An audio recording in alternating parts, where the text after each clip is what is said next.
Olá, professora Rosa Lopes aqui mais uma vez com vocês para falarmos sobre tipos de argumentação. Argumentar significa falar com conhecimento de causa, falar com competência sobre determinado assunto. Sempre que nós tratarmos de um texto argumentativo, significa que nós teremos que usar todo o conhecimento que a gente tem a respeito do assunto, ok? Nós falaremos e mostraremos a vocês vários tipos de argumento, ou seja, várias maneiras de se colocar o argumento dentro do texto. Vocês conhecerão argumentos de autoridade, causa-consequência, exemplificação, comprovação, analogia, consenso e controvérsia. Vamos lá, começando por argumento de analogia. O que é fazer uma analogia? É fazer uma comparação, ok? Vamos presumir que nós estivéssemos falando de política. Eu poderia fazer uma analogia usando o seguinte parágrafo: as estratégias do novo governo são tão organizadas quanto são organizadas as torcidas dos estádios de futebol. Porque é claro que nós estamos aqui usando uma figura de ironia, não é? Porque todo mundo sabe que as torcidas organizadas dos estádios são torcidas nada organizadas, muito pelo contrário, não é? Então a gente, com uma certa ironia, compara as torcidas organizadas do futebol com as estratégias governamentais. Vamos para o próximo. Argumento de autoridade.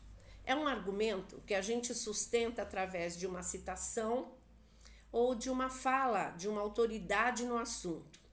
Vamos supor que nós estivéssemos falando de educação. É claro que se nós vamos falar de educação, nós vamos citar Paulo Freire. Olha que duas frases lindas a gente pode usar dentro do texto. Educação. Somos todos apaixonados por ela. E é claro que isso é inegável. Todo mundo é apaixonado pela educação, desde o menor até o mais velho. Nós todos somos apaixonados pela educação, tá certo? Uma outra fala que nós poderíamos usar seria: não há saber mais ou saber menos, há saberes diferentes. É verdade, às vezes a gente acha que uma outra pessoa não tem competência para aprender. Por exemplo, eu sou professora de português, eu posso ter um aluno que não tem competência nenhuma na área de português, mas ele pode muito bem ser altamente competente em matemática ou em qualquer outra disciplina escolar, ou mesmo fora disso, não é? Eu tive um aluno de RI que era um aluno extremamente fraco no sentido de aprendizagem e que hoje é um tatuador de primeira linha e ganha assim 3, 4 vezes mais do que um professor. Irônico, mas é verdade. Então, a habilidade não tem muito a ver com saber ou não saber. Há saberes diferentes, não é? E nós precisamos, inclusive, respeitar esses saberes. Argumento de causa-consequência. Esse ainda mais fácil. É quando você explica a causa e explica a consequência. Veja, eu usei um argumento que fala sobre obesidade. É importante pontuar a omissão do meio acadêmico quando a má alimentação dos jovens, quando há a má alimentação dos jovens. As escolas brasileiras negligenciam a saúde de seus estudantes ao não instruí-los sobre os riscos de obesidade e as formas de preveni-la. Como reflexo, frente aos hábitos alimentares, 8,4% dos adolescentes são obesos. Veja, nós dissemos que por causa da negligência da educação, da orientação aos jovens, a consequência foi 8,4% dos adolescentes que hoje são obesos.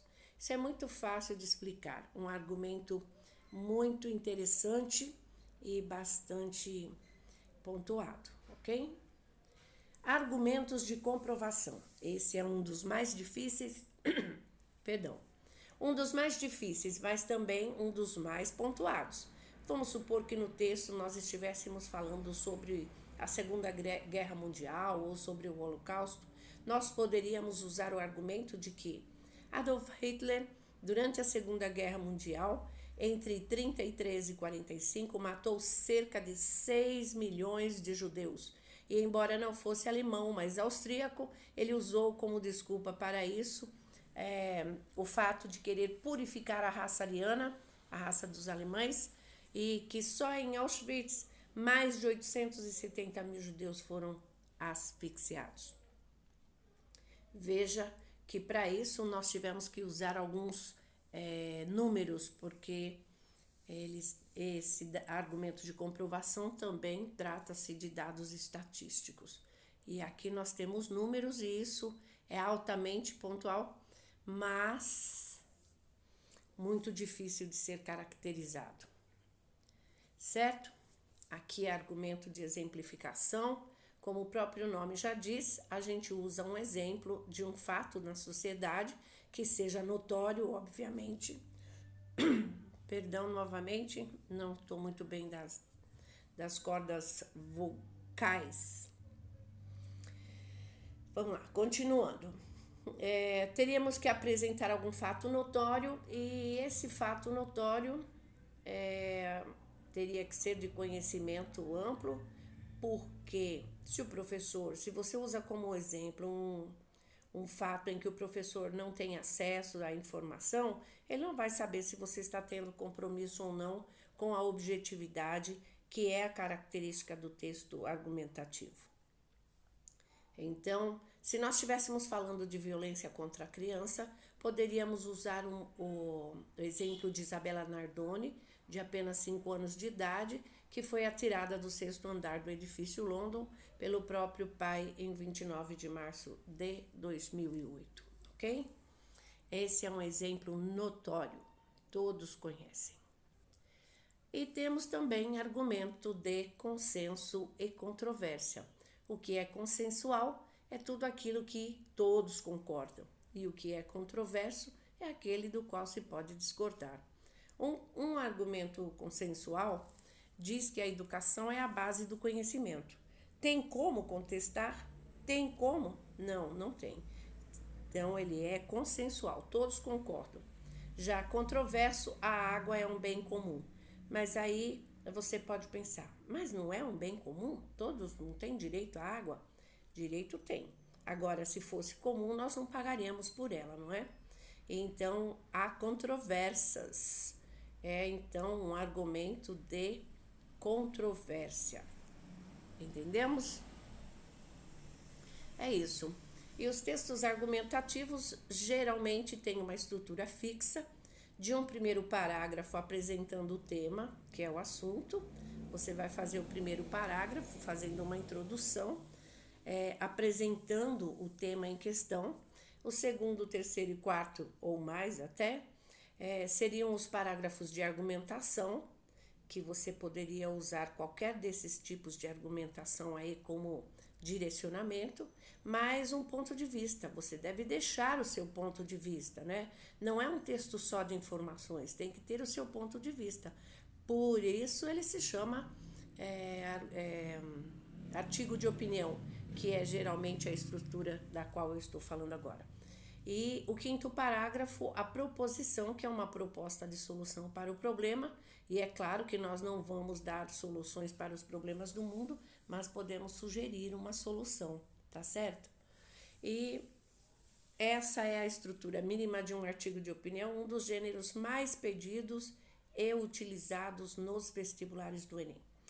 Eu espero que eu tenha conseguido ajudar você a entender um pouquinho mais sobre tipos de argumentos e a gente fica por aqui até uma próxima vez. Um beijo a todos.